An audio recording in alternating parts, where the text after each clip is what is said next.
Welcome back to TV5 News at 9. Today we are talking about the coronavirus vaccine right here in Mid-Michigan.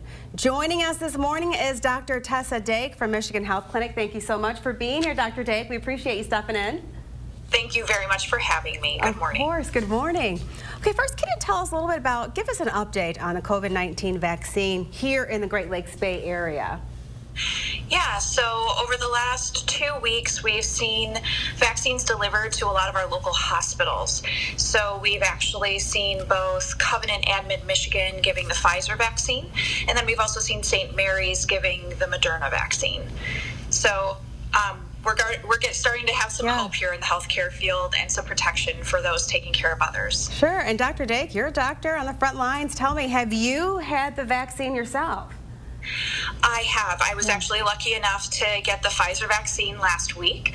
So the way the Pfizer vaccine works is 3 weeks later you go in for your second vaccine, and about a week after, so 4 weeks after your initial vaccine, there's about a 95% efficacy rate.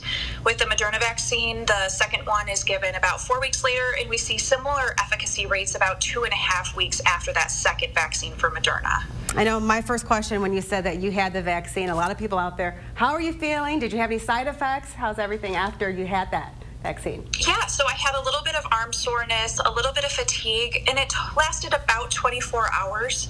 Other than that, I did really well. It was similar to a flu shot, for me at least, less than a tetanus shot. Looking at colleagues across Facebook and from school, most people had very similar reactions, though we can see some bigger reactions with fevers, chills, full body aches, and fatigue that can last 24 to 48 hours in other populations too. Dr. Dake, so what's next? Where do we go from here?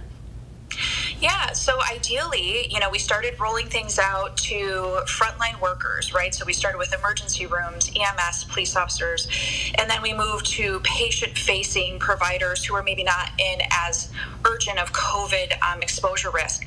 So now our goal is to continue to move forward with high-risk groups, so those who are in nursing homes, those who are 65 and over, and then continue from there to roll this out to the general population, taking a methodical approach, making sure we get highest risk patients covered first.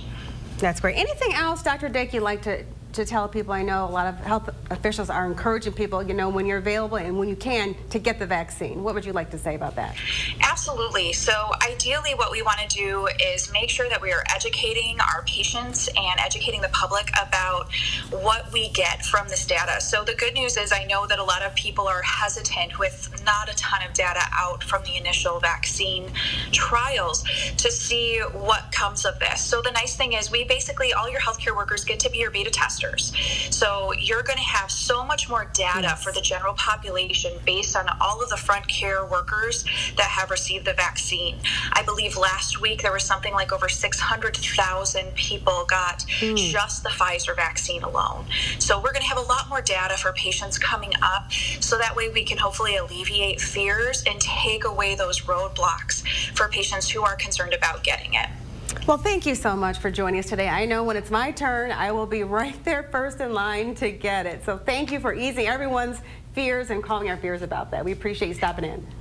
Absolutely. Have a very happy holiday. It's very good to see you. You as well, Dr. Dake. We appreciate you.